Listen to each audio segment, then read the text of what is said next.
Film की शुरुआत होती है क्रिस जॉनसन नाम के एक रहस्यमयी आदमी से, जो एक छोटे से डाइनर में अकेला बैठा हुआ है। वह बार बार अपनी घड़ी देखता है और ठीक एक तय समय पर अचानक दरवाजे की तरफ देखने लगता है, जैसे उसे पूरा यकीन हो कि अभी कोई अंदर आने वाला है, लेकिन कोई नहीं आता। कुछ सेकंड इंतजार करने के बाद वह शांतिपूर्वक उठता है और वहाँ से चला जाता है। दरअसल क्रिस अमेरिका के लास वेगास शहर में रहता है, जहाँ वह फ्रैंक कैडिलैक नाम से एक छोटे से मैजिक शो में जादूगर बनकर अपनी रोजी रोटी कमाता है।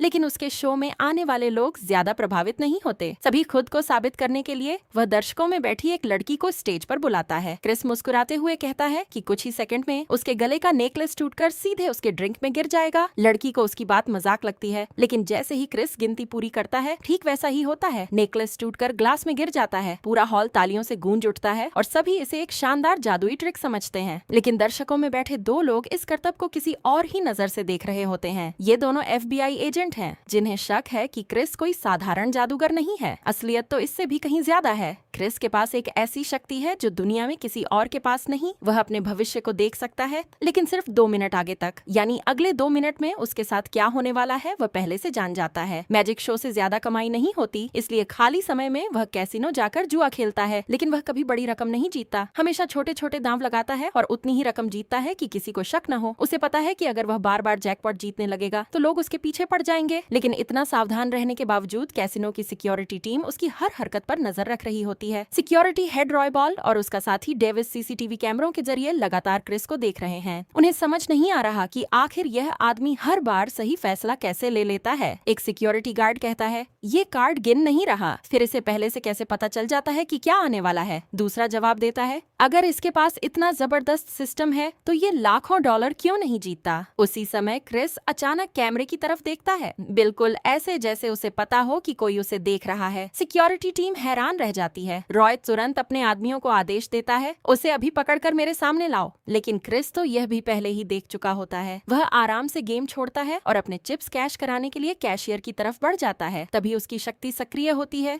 अचानक उसे अगले 2 मिनट का भविष्य दिखाई देता है। वह देखता है कि कुछ ही देर में एक आदमी बंदूक निकालकर कैशियर पर हमला करेगा, 2 लोगों की हत्या करेगा और लाखों डॉलर लेकर भाग जाएगा। जैसे ही भविष्य की झलक खत्म होती है, ठीक वही आदमी कैशियर की तरफ बढ़ता दिखाई देता है। लेकिन इस बार सब कुछ वैसा नहीं होता जैसा भविष्य में दिखा था। बंदूक निकालने से पहले ही क्रिस बिजली की रफ्तार से उस आदमी पर झपट पड़ता है और उसकी पिस्तौल छीन लेता है। इतने में कैसीनो की सिक्योरिटी मौके पर पहुंच जाती है, लेकिन उन्होंने पूरी घटना नहीं देखी होती। उनकी नजर में बंदूक सिर्फ क्रिस के हाथ में दिखाई देती है। अब उन्हें यही लगता है कि असली अपराधी वही है। क्रिस लाख समझाने की कोशिश करता है कि यह बंदूक उसकी नहीं है और वह तो लोगों की जान बचा रहा था, लेकिन उसकी बात सुनने वाला कोई नहीं होता। उसे समझ आ जाता है कि अब यहाँ रुकना मतलब खुद को गिरफ्तार करवाना है, और अगले ही पल वह वहाँ से भाग निकलता है। पूरा कैसीनो उसके पीछे पड़ जाता है, लेकिन उन्हें नहीं पता जिस आदमी का वे पीछा कर रहे हैं उसे पहले से पता है कि अगले 2 मिनट में वे कौन सा कदम उठाने वाले हैं।